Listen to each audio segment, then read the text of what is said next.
हुजूर के ज़रिए से अल्लाह तबारक व ताला ने हमें एक मुअज़्ज़म, एक मोतबर किताब अता फरमाई है जिसका नाम कुरान मजीद है। और जब इसके हुरूफ हम अपनी ज़बान से अदा करते हैं और इसके अल्फाज जब हमारे कानों के अंदर रस घोलते हैं तो हमारे दिल को एक चैन नसीब होता है और रूह को एक करार नसीब होता है। हमारे जो जिस्म के आज़ा हैं, जो हिस्से हैं, जब कुरान की तिलावत करते हैं तो इसके अंदर एक बेचैनी जो होती है वो सारी की सारी बेचैनी निकल जाती है।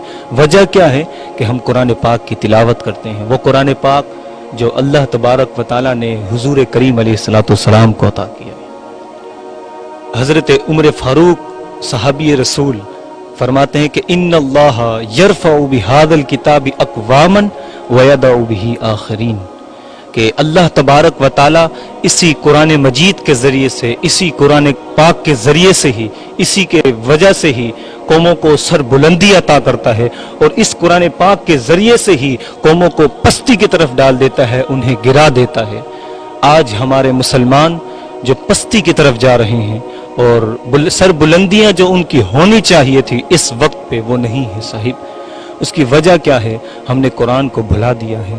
पहले ऐसा हुआ करता था कि जब फजर की नमाज के लिए लोग निकला करते थे घरों से तो उस वक्त घरों से कुरान की तिलावतें आ रही हुआ करती थी, लेकिन आज इसका बरअक्स हो चुका है, आज इसका उलट हो चुका है। और पहले की माएँ ऐसे हुआ करती थी कि फजर के वक्त में अपने लख्ते जिगर को, छोटे लाल को उठाती थी और कहती थी कि बेटा जा मस्जिद जाकर फजर की नमाज अदा कर, और नमाज अदा करने के बाद वही एक कारी साहब कुरान पाक पढ़ाएंगे, वहाँ कुरान की तिलावत होगी, तो कुरान पाक की तिलावत करके आना। और फिर बच्चा भी बड़ी खुशी से उठा करता था और उठकर मस्जिद जाया करता था और सारे के सारे वो दोस्त जो छोटे छोटे हुआ करते थे वो मिलकर मस्जिद की तरफ जाया करते थे, नमाज अदा किया करते थे, फिर वहां जाकर कुरान पाक की तिलावत किया करते थे, फिर घर को आते, फिर स्कूल जाया करते थे। लेकिन आज मामला ही उलट हो चुका है। आज बच्चे के दिल के अंदर कुरान की मोहब्बत डालने के बजाय दुनियावी तालीम की मोहब्बत डाली जाती है।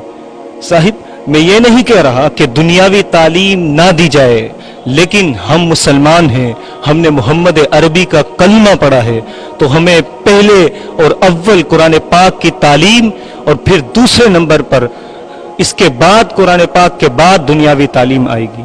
और कुरान पाक जब आपका बच्चा वहां जाकर कुरान की तालीम हासिल करेगा तो फिर उसको आदाब भी ऐसे ही हासिल होंगे। आज माँ बाप एक शिकायत लेकर आ जाते हैं कारी साहब के पास कि हमारा बच्चा हमारा अदब नहीं कर रहा, हमारी ताजीम वो तकरीम नहीं कर रहा, बचपन में हमने इसे बड़ा लाड प्यार से पाला है और अभी भी इसे लाड प्यार से पाल रहे हैं, लेकिन फिर भी हमारी जिस तरीके से ताजीम और तकरीम करनी चाहिए थी इसे वो उसका हक अदा ही नहीं कर रहा।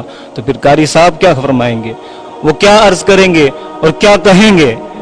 उसका कहना एक ही हुआ करता है, साहिब तुमने कुरान को वक्त तो दिया है, अपने बच्चे को कुरान पढ़ने के लिए भेजा तो है, लेकिन इसका जिस तरीके से हक अदा करना चाहिए तो उस तरीके से हक अदा नहीं किया जा रहा।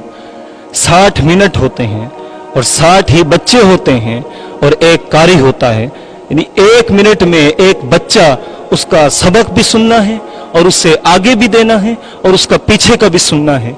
लेकिन और बच्चा जब स्कूल जाता है तो वहां 5 से 6 घंटे लगाकर आता है कि क्यों? दुनियावी तालीम हासिल करनी है। और फिर एक कारी साहब अगर वहां मस्जिद में बैठा हो और 60 मिनट से ऊपर ही कुछ टाइम लगा दे, 1-2 दिन अगर बच्चे को देर से ताखीर से घर भेज दे, तो फिर वालिदैन उस कारी साहब के पास आ जाते हैं कि आपने अजीब मामला लगा रखा है कि हम तो इस बच्चे को दीन की तालीम देने के लिए भेज रहे हैं, लेकिन आपने तो एक अलग ही फायदा उठाना शुरू कर दिया है, इसको यहां से जाने के बाद कुछ और भी पढ़ना होता है। साहिब, क्या दीन की तालीम इतनी नीचे चली गई है? इसको हम भुला चुके हैं।